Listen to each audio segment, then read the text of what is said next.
A'udzubillahiminasyaitonirrajim. Bismillahirrahmanirrahim. Assalamualaikum warahmatullahi wabarakatuh.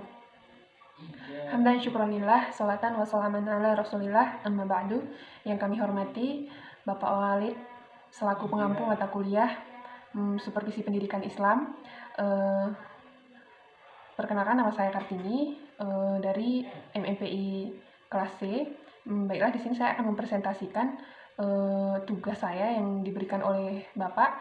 Yang adapun judul tugas saya adalah memahami strategi peningkatan kualitas pembelajaran untuk supervisi. Jadi di dalam makalah ini nantinya saya akan membahas mengenai strategi peningkatan kualitas pembelajaran yang ada di dalam supervisi. Maksudnya adalah kepala sekolah yang melakukan supervisor tersebut harus memahami strategi yang akan diberikan kepada guru-guru di dalam meningkatkan kualitas pembelajaran. Di sini dikatakan salah satu elemen pendidikan yang mempunyai peranan penting di dalam mencapai tujuan pendidikan itu sendiri adalah supervisi. Jadi supervisi ini sangat penting untuk mencapai tujuan pendidikan. Supervisi selalu mengacu pada kegiatan memperbaiki proses pembelajaran. Itu mungkin salah satu tujuan dari supervisi tersebut adalah memperbaiki proses pembelajaran ataupun memperbaiki sistem pembelajaran tersebut. Nanti di sini akan dijelaskan apa sih supervisi pendidikan itu ataupun supervisi pembelajaran itu, tujuan dari supervisi pembelajaran itu bagaimana gitu. Jadi dalam latar belakangnya di sini kita lihat di lapangan masih banyak para guru kita yang tidak memahami pentingnya supervisi ini. Jadi beberapa guru mengatakan bahwasanya kegiatan supervisi yang dilakukan oleh supervisor baik dari pengawas dari dinas pendidikan ataupun dari kepala sekolah sendiri, mereka mengatakan bahwasanya hal itu menyulitkan mereka karena mereka merasa ketika melakukan kegiatan pembelajaran di kelas mereka merasa diawasi ataupun dinilai terus oleh seorang supervisor tersebut. Nah, disinilah pentingnya seorang kepala sekolah menjelaskan bagaimana sih supervisi itu, kenapa guru-guru harus memahami pentingnya supervisi ini, kenapa harus dilakukan supervisi begitu. Oleh karena itu, kepala sekolah ini harus memberikan pemahaman terhadap guru tersebut dalam melaksanakan supervisi agar ketika kepala sekolah melakukan supervisor, guru tidak lagi merasa risih ataupun tidak lagi merasa terus dinilai karena mereka mengetahui bagaimana pentingnya supervisi pendidikan ataupun supervisi pembelajaran tersebut. Baiklah, di sini ada perumusan masalahnya yang akan dibahas di dalam makalah ini. Yang pertama, bagaimana sih pentingnya memahami strategi supervisi di dalam peningkatan kualitas pembelajaran. Kemudian, apa saja strategi yang harus dipahami ataupun dimengerti oleh seorang supervisor di dalam meningkatkan pembelajaran. Yang pertama sekali, kita akan membahas mengenai memahami supervisi peningkatan kualitas proses pembelajaran. Nah, jadi memaknai supervisi itu sendiri, banyak sekali para ahli yang mengemukakan pendapat mengenai perbedaan supervisi pendidikan. Nah, di sini dikatakan supervisi pendidikan itu merupakan proses pemberian layanan dan bantuan profesional kepada guru untuk meningkatkan kemampuan seorang guru tersebut di dalam melaksanakan proses pembelajaran ataupun di dalam melaksanakan tugas-tugasnya di dalam melakukan pengelolaan proses pembelajaran yang secara efektif dan efisien. Kemudian di sini supervisi pengajaran juga merupakan serangkaian kegiatan yang membantu guru tersebut di dalam mengembangkan kemampuannya ketika melakukan proses belajar mengajar agar dapat mencapai tujuan pembelajaran. Lebih detailnya lagi, di sini juga di dalam makalah ini juga dijelaskan tujuan dari supervisi pembelajaran itu apa gitu. Jadi tujuan dari supervisi ini merupakan menilai dan memperbaiki faktor-faktor yang mempengaruhi proses pembelajaran dan meningkatkan mutu pembelajaran dengan cara memberikan layanan dan bantuan kepada guru. Disinilah peran kepala sekolah memberikan bantuan dan layanan kepada guru tersebut di dalam mengelola proses pembelajaran untuk mencapai tujuan pembelajaran ataupun meningkatkan kualitas pembelajaran tersebut.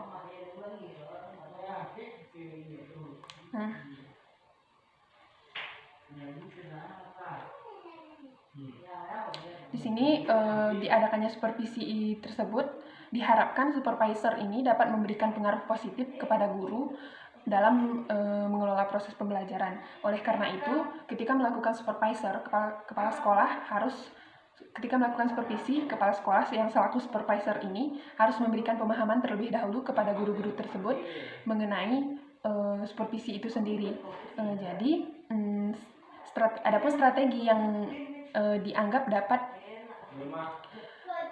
meningkatkan pembelajaran adalah sebagai berikut. Yang pertama itu ada mengkomunikasikan variabel pembelajaran di kelas. Jadi tugas kepala sekolah yang pertama di sini adalah mengkomunikasikan variabel pembelajaran di kelas. Terlebih dahulu kepala sekolah harus memberikan pemahaman kepada guru apa sih variabel pembelajaran itu gitu.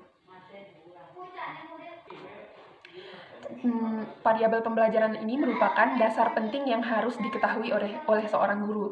Jadi, seorang guru ketika mau melakukan pembelajaran ataupun mau melakukan perencanaan pembelajaran, dia harus memasukkan beberapa variabel pembelajaran di dalam perencanaan pembelajaran tersebut. Jadi, beberapa ahli juga melakukan penelitian ataupun memaparkan pendapat mereka mengenai variabel pembelajaran itu sendiri yang berbeda-beda. Yang pertama, di sini dikemukakan oleh Riegel di dalam buku UNO pada tahun 2006. Beliau mengemukakan bahwasanya terdapat 4 variabel pembelajaran. Adapun yang pertama itu ada kondisi pembelajaran, kemudian ada bidang studi, kemudian ada strategi pembelajaran dan hasil pembelajaran. Yang meliputi kondisi pembelajaran itu sendiri, yang pertama ada karakteristik dari pembelajaran, kemudian ada karakteristik dari lingkungan pembelajaran, dan ada tujuan institusional. Sedangkan bidang studi itu yang mencakup isi dari pelajaran itu, kemudian tugas yang diberikan oleh guru. Kemudian di sini yang ketiga tadi adalah strategi pembelajaran. Strategi pembelajaran ini mencakup strategi penyajian isi bidang, kemudian bidang studi maksudnya, kemudian ada penstrukturan ataupun penyusunan isi bidang studi tersebut dan pengelolaan pembelajaran. Sedangkan dari yang mencakup hasil pembelajaran itu adalah semua efek yang mencakup pembelajaran tersebut. Kemudian di sini Riegel dan Merrill mereka memodifikasi atau mencampurkan beberapa variabel pembelajaran yang dikemukakan oleh banyak ahli ini menjadi 3 bagian variabel saja. Yang pertama ada variabel kondisi pembelajaran. Jadi variabel kondisi pembelajaran ini adalah faktor yang mempengaruhi metode dalam meningkatkan hasil pembelajaran. Yang mencakup dalam variabel kondisi pembelajaran ini adalah tujuan dan karakteristik dari bidang studi tersebut, kemudian ada kendala dan karakteristik dari peserta didik. Yang kedua adalah variabel metode pembelajaran. Jadi metode pembelajaran ini adalah cara yang berbeda untuk mencapai hasil pembelajaran yang berbeda di bawah kondisi yang berbeda pula. Seperti yang kita ketahui bahwasanya pasti tujuan pembelajaran setiap bidang studi itu berbeda sesuai dengan silabus yang telah ditentukan oleh guru masing-masing. Jadi setiap materi yang diberikan oleh guru tersebut pasti harus menggunakan metode ataupun cara penyampaian yang berbeda. Ada yang harus menggunakan media, ada yang boleh menggunakan metode ceramah saja, ada yang harus menggunakan metode diskusi begitu. Kemudian yang ketiga adalah variabel hasil pembelajaran. Variabel hasil pembelajaran ini adalah semua efek yang dijadikan sebagai indikator tentang nilai dari penggunaan metode pembelajaran tadi. Di bawah kondisi yang berbeda, bisa berupa hasil nyata ataupun hasil yang diinginkan. Jadi, di sini hasil pembelajaran itu diklarifikasikan menjadi 3. Yang pertama itu ada keefektifan, kemudian ada keefisiensian, dan ada daya tarik pembelajaran.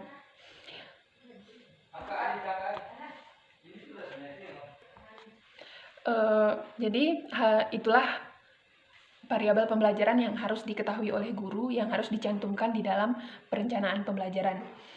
Jika guru tidak mengetahui variabel pembelajaran ini, maka kemungkinan besar mereka mengajar hanya selaku menuntaskan kewajiban mereka saja untuk mengajar, akan tetapi tidak tahu apa hasil dari pembelajaran tersebut, bagaimana siswa menanggapi pembelajaran tersebut. Begitu, oleh karena itu, memahami variabel pembelajaran ini merupakan salah satu strategi yang harus dilakukan ataupun yang harus dipahami oleh kepala sekolah, kemudian diberikan pemahaman lagi ataupun bantuan kepada guru agar mereka lebih profesional di dalam melakukan proses pengelolaan belajar mengajar.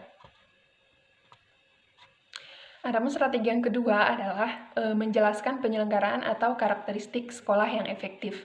Nah, di sini ada salah satu penelitian lembaga yang melakukan penelitian NEA, yaitu National Education Association di Amerika pada tahun 2013. Mereka memberikan pedoman bagaimana sih mengukur sekolah itu dapat dikatakan efektif. Jadi NEA ini mengatakan bahwasanya untuk mengatakan ataupun memberikan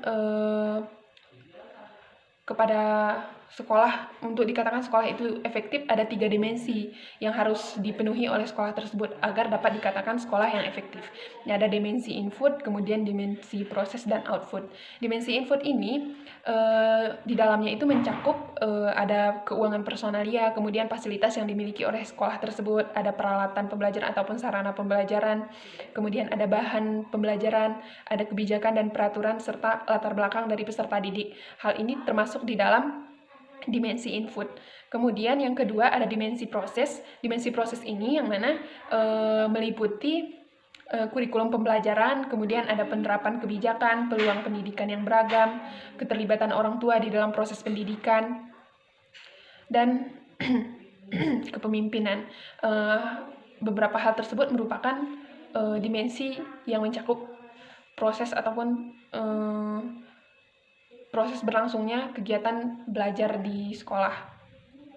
Yang ketiga ada proses output, dimensi output maksudnya.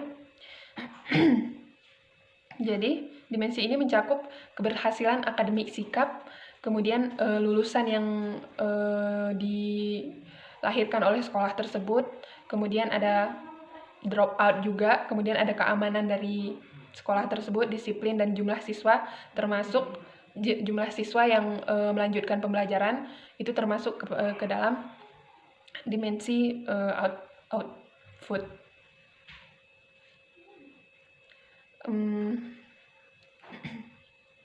Ada juga yang mengatakan bahwasanya sekolah itu dapat dikatakan efektif apabila mereka telah mencapai tujuan dari perencanaan sekolah tersebut begitu. Yang menjadi pertimbangan di dalam menempatkan sekolah efektif adalah pencapaian akademik siswa, kemudian ada partisipasi masyarakat dan kepuasan guru. Itu merupakan kriteria yang dianggap oleh mereka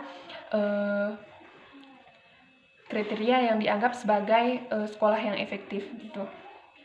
Sedangkan di sini dalam konteks manajemennya, sekolah yang efektif itu merupakan sekolah yang mencapai tujuan dan sasaran yang telah ditetapkan. Seperti tadi, sekolah dapat dikatakan efektif apabila mereka telah mencapai tujuan dari sekolah tersebut.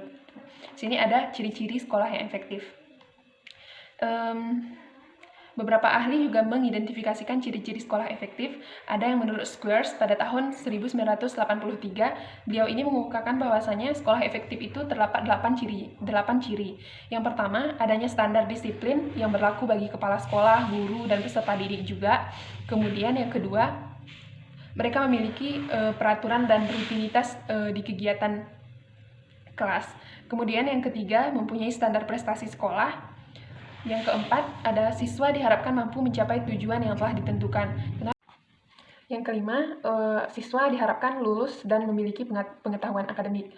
Jadi mereka tidak hanya melepaskan siswa begitu aja, tapi diharapkan ketika siswa itu lulus mereka harus mempunyai pengetahuan akademik. Dan yang keenam, memberikan reward ataupun penghargaan kepada siswa yang berprestasi dan juga memberikan reward kepada guru yang berprestasi. Kemudian yang ketujuh, siswa diharapkan mempunyai tanggung jawab. Rasa tanggung jawab itu harus ditanamkan kepada diri siswa. Kemudian yang terakhir adalah kepala sekolah itu harus mempunyai in-service, kemudian kemudian adanya pengawasan supervisi yang seperti dilakukan pada saat ini. Kepala sekolah harus memahami strategi supervisi.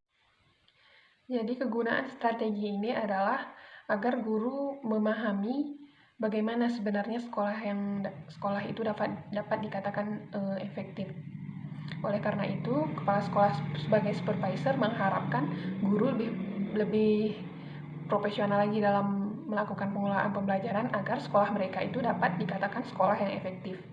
Kemudian yang selanjutnya adalah strategi yang harus dilakukan kepala sekolah menguraikan pendekatan di dalam pembelajaran. Jadi, kepala sekolah juga harus memberikan pemahaman kepada guru atau memberikan bantuan kepada guru pendekatan apa saja yang harus dilakukan oleh seorang guru di dalam melakukan pembelajaran. Kalau misalnya seperti ada metode pembelajaran seperti itu, kepala sekolah juga memberikan penjelasan kepada guru. Apabila pembelajarannya seperti ini, maka metode apa yang cocok digunakan dalam penyampaian pembelajaran tersebut. Jadi di sini di dalam pendekatan guru dan pembelajaran ini dikatakan bahwasanya ini merupakan aktivitas guru dalam memilih kegiatan pembelajaran. Di sini juga menurut salah satu ahli yaitu Syaiful Sagala, beliau mengatakan bahwasanya pendekatan pembelajaran itu merupakan jalan yang dipilih oleh seorang guru yang akan ditempuh oleh seorang guru dan juga siswa untuk mencapai tujuan dari pembelajaran. Sini pendekatan pembelajaran juga dapat dibedakan menjadi dua, ada yang pendekatan berdasarkan proses, kemudian ada pendekatan yang berdasarkan ditinjau dari segi materi.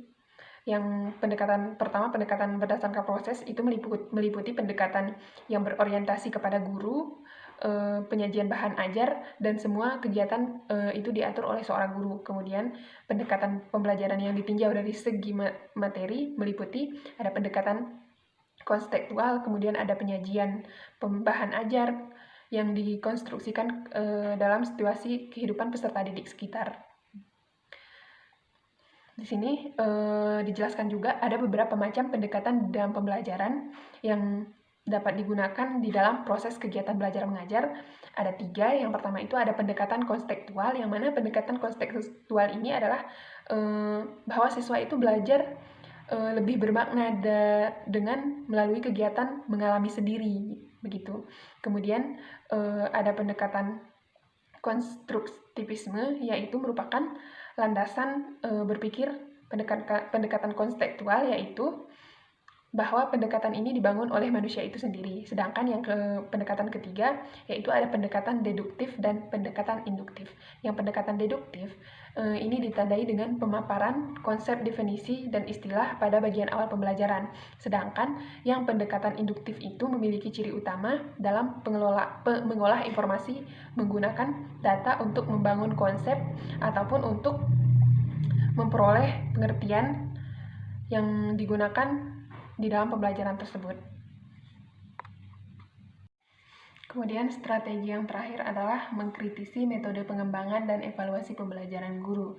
Di sini terlebih dahulu kita ketahui bahwasanya evaluasi itu adalah kegiatan untuk mengumpulkan informasi tentang bekerjanya sesuatu. Kemudian selanjutnya informasi tersebut digunakan untuk menggunakan alternatif yang akan diterapkan ke dalam program selanjutnya. Jadi fungsi utama dari evaluasi itu sendiri adalah menelaah suatu keadaan untuk mendapatkan informasi yang tepat sebagai dasar yang dapat diambil untuk proses pengambilan keputusan ataupun pengambilan sebuah kebijakan. Jadi evaluasi pembelajaran di sini ditujukan untuk siswa perlu dilakukan secara teratur dan berkesinambungan selama proses kegiatan belajar mengajar. Siswa juga perlu dilakukan evaluasi. Jadi seorang guru tidak hanya datang ke kelas kemudian memberikan arahan atau memberikan materi pembelajaran, akan tetapi setelah itu guru juga harus melakukan metode pengembangan terhadap evaluasi dari pembelajaran yang telah dilakukan oleh siswa tersebut. Jadi kepala sekolah sebagai supervisor ini memberikan pemahaman kepada guru agar guru selalu melakukan evaluasi terhadap proses pembelajaran. Kemudian ada prosedur pengembangan evaluasi pembelajaran. Di sini prosedurnya itu dimulai dari perencanaan evaluasi sendiri. Jadi perencanaan evaluasi itu sendiri adalah pengumpulan data sehingga data tersebut dapat memungkinkan untuk mengambil keputusan ataupun kebijakan selanjutnya. Di dalam dalam melakukan perencanaan evaluasi ini ada beberapa hal yang harus diketahui ataupun yang harus diperhatikan. Yang pertama itu ada analisis kebutuhan, kemudian menentukan tujuan dari penilaian tersebut, kemudian mengidentifikasikan kompetensi, menyusun kisi-kisi yang akan dilakukan di dalam pengembangan evaluasi, kemudian ada mengidentifikasikan kompetensi dan hasil belajar, kemudian menyusun kisi-kisi, mengembangkan draft, uji coba dari kisi-kisi tersebut apakah sudah layak digunakan untuk pengembangan evaluasi, kemudian ada melakukan revisi terhadap kisi-kisi tersebut. Selanjutnya adalah ada prosedur pengembangan evaluasi, yaitu melaksanakan evaluasi itu sendiri, yang merupakan cara melaksanakan suatu evaluasi sesuai dengan perencanaan evaluasi tadi. Di sini di dalam pelaksanaan evaluasi ini, evaluasi yang digunakan akan mempengaruhi seorang evaluator dalam menentukan prosedur, kemudian metode, instrumen, waktu pelaksanaan, sumber data, dan sebagainya. Pelaksanaan evaluasi ini dapat dilakukan dengan dua cara. Yang pertama itu ada non-test, yang mana langkah ini dimaksudkan untuk mengetahui perubahan sikap dan tingkah laku peserta didik setelah melakukan proses kegiatan belajar mengajar. Kemudian yang kedua adalah untuk mengetahui tingkat penguasaan peserta didik terhadap pembelajaran tersebut. Jadi dia bisa digunakan contohnya seperti ada melakukan tes ujian ataupun seperti ujian pada biasanya. Itu merupakan salah satu cara untuk melakukan pelaksanaan evaluasi dalam mengetahui tingkat penguasaan terhadap materi yang sudah diajarkan oleh guru itu bagaimana gitu. Kemudian ada monitoring pelaksanaan evaluasi tersebut, apakah sudah sesuai antara pelaksanaan evaluasi dengan perencanaan evaluasi. Kemudian ada laporan dari hasil evaluasi tersebut bagaimana, agar dapat ini laporan evaluasi ini juga memberikan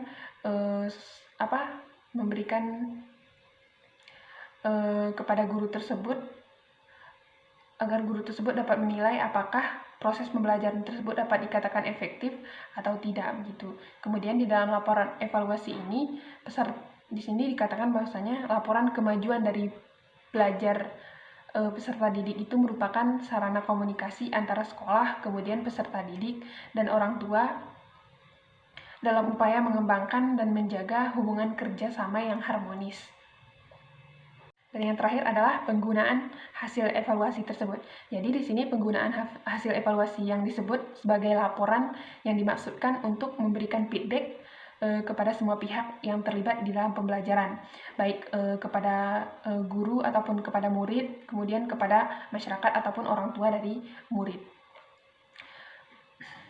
Di sini penggunaan hasil evaluasi dalam peningkatan pembelajaran dibagi menjadi 5 ataupun terdapat 5. Yang pertama itu ada laporan pertanggungjawaban, kemudian ada seleksi, ada promosi, kemudian ada diagnosis, dan yang terakhir ada memprediksikan masa depan siswa. Jadi setelah melakukan evaluasi, seorang guru itu pasti tahu kendala apa saja yang dihadapi oleh peserta didik, mengapa mereka tidak memahami proses pembelajaran, kemudian hal tersebut dapat dijadikan acuan ataupun pedoman oleh guru agar pelaksanaan proses pembelajaran selanjutnya itu dapat dilakukan lebih efektif dan lebih efisien lagi. Jadi mungkin itu saja yang dapat saya sampaikan mengenai strategi yang harus dipahami oleh kepala sekolah dalam memberikan bantuan ataupun layanan kepada guru di sekolah ketika melakukan supervisi untuk meningkatkan proses pembelajaran di sekolah tersebut atau meningkatkan kualitas pembelajaran sekolah. Lebih dan kurangnya saya mohon maaf. Saya akhiri. Wabillahi taufiq wal hidayah. Assalamualaikum warahmatullahi wabarakatuh.